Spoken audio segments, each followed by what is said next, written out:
You've built something real, a career, a family that's provided for, a life that from most external measures looks like it's working. And then you hear something that doesn't fit that picture from your wife, which is why you might be listening to this. Maybe she said something like, "I feel alone in this marriage," or "I don't feel close to you anymore." Sometimes wives even say, "I feel disconnected from you." For many of the men that I work with, that lands as a genuine shock. And that's not because they don't care about their marriage, but because from where you were standing, things seem solid. Now, if you've heard something like that, or you can feel the distance even without that conversation happening yet, this video's for you. I'm Alyssa Steins, and I'm a licensed clinical social worker and the founder of the Intimacy Upgrade, a coaching and curriculum practice that works specifically with high-achieving men who are experiencing disconnection in their marriages.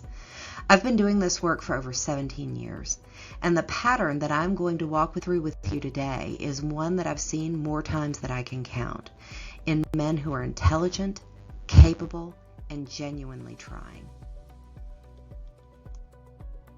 By the end of this video, you're going to understand three things. First, why disconnection develops quietly in marriages where both people care, and why it's often invisible until it isn't. Second, why the things most high-achieving men do to try to fix their marriage actually make it worse.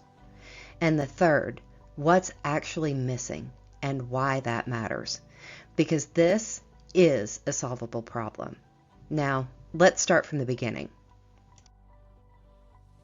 If you're listening to this, I bet you're like many of the men I work with. You're not checked out of your marriage. And that's something that's important to say clearly, because a lot of people assume that disconnection means not caring. The truth of the matter is that you're a man who provides well. You show up for your family. You handle what needs to be done, and you're a person that others can count on.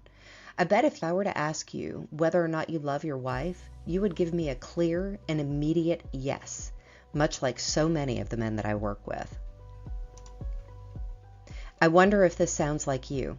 When the children started getting older and leaving home, or when something shifted and your wife could no longer stand the distance, you found yourself blindsided. Your wife suddenly started telling you that the marriage wasn't working and that she wasn't getting the emotional connection she needed. From your perspective, you had done everything you were supposed to do. You'd carried responsibility. You'd been reliable. You'd even learned to live with the pain of sporadic or non-existent sex life. To cope with that, you turned and focused on work, on providing, on moving forward, on being the best husband you could. So hearing that your wife was unhappy, it didn't just hurt, it felt unfair. That response, the confusion, that sense of having followed all the rules and still lost, is not unique. It's nearly universal among the men I work with, and understanding why it happens is the first step towards changing it. Here's what I bet you did when you realized the problem in your marriage. You did what successful people always do. You assessed the situation, you looked for the most efficient solution, you took responsibility, and you tried harder. You wind up working shorter hours. You come straight home instead of going to the gym or meeting the guys. You plan date nights. You try to be more attentive, and you stuffed your own needs down. You also just pushed through the exhaustion of doing all this. And things still didn't shift. Conversations are still stalling or escalating. Your wife still feels unheard. You still feel trapped, criticized, or unsure of how to respond without making things worse. And over time, you might have just started to feel resentful. Not only at your wife, but at the situation itself. I bet you tell yourself, if she could just tell me exactly what she needs, I could do it. She says connection, she says presence, she says emotionally available, but those words feel vague to you, unmeasurable. I mean, give you a clear metric and a defined outcome and you'll hit it almost every time. But what she's asking for doesn't feel like a solvable problem. It feels like something ethereal and intangible because the emotional is unfamiliar territory. Here's why the effort keeps backfiring. In a professional environment, effort produces results. The harder you work, the more you get done. The problem and the solution are directly linked. But in an intimate relationship, effort and outcome aren't connected in the same way. What creates connection in marriage isn't the volume of effort, it's the quality of presence behind the effort. And presence is a different skill entirely, one that you, like most high-achieving men, were never taught. Here's the part that you might find both clarifying and initially a little frustrating. You were likely taught how to connect through providing, through achieving, protecting, and physical closeness. All of these gave you a role to follow, a clean script that should produce a happy life. Unfortunately, women were taught a different way to connect, through emotional sharing, through time together, by feeling understood, and by having an environment of emotional safety. Neither of these ways is wrong. The issue is that they are just different language. Most men were never taught how to speak the second one. You were taught to use logic to solve problems, to analyze, to strategize, to execute, to stay controlled under pressure. No one taught you how to stay present in an emotionally charged conversation without overriding what you were already feeling or moving immediately towards that resolution. The skills that are highly valued in a professional environment, that decisiveness, the emotional control, efficiency, forward momentum, these are all the same skills that produce the wrong outcome in an intimate relationship. In a professional context, the goal of a difficult conversation is resolution. In an intimate relationship, the goal of a difficult conversation is often something else entirely. It's not resolution, it's understanding. It's not efficiency, it's presence. And it's not forward momentum, it's the experience of being in it together. When you bring your professional toolkit into that kind of a conversation, something very predictable happens. And let's see if this feels familiar to you. Your wife raises an issue or a concern. You listen for the problem and begin formulating a solution. What winds up happening is she doesn't feel heard because she wasn't looking for a solution. She was looking for you to understand what she was experiencing. So she becomes frustrated.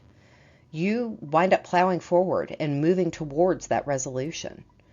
But in this instance, what your wife experiences is not you trying to help her, but she feels like she's alone, like you're trying to end the conversation before she's ready.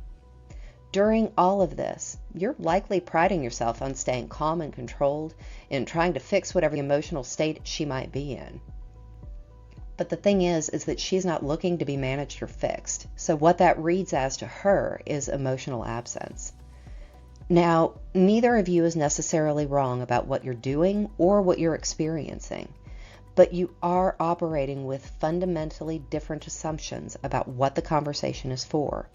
And what winds up happening there is the underlying needs on both sides go unmet.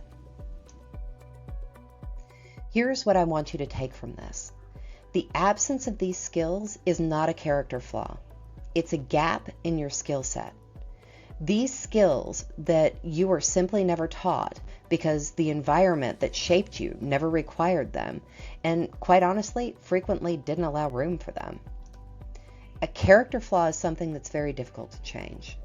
A missing skill set is something that can be built. That distinction is significant because it means what's happening in your marriage is not evidence that something is fundamentally wrong with you. It's evidence that you were shaped by an environment that rewarded one set of capacities and not others. The men that I work with who make real progress are not men who become different people. They're men who develop the capacities that were never built and begin to bring those into a marriage where there's still something worth working for. If you recognized yourself in what I described today, the place I'd point you to next is the Disconnection Audit.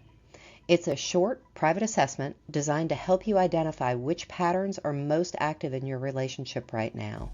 It's free, it only takes about 5 minutes, and it gives you a specific result, not a generic score.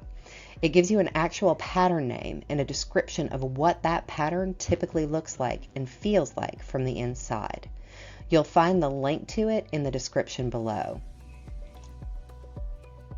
If you want to go deeper, the next videos in this series cover why couples therapy often feels like being ganged up on, why insight alone doesn't change relationship patterns, and why good men quietly become resentful in their marriages. Each one of these videos builds on what we covered today. So subscribe to this channel if you don't want to miss them, and if this is useful, share it with someone else who might need to hear it. Talk soon.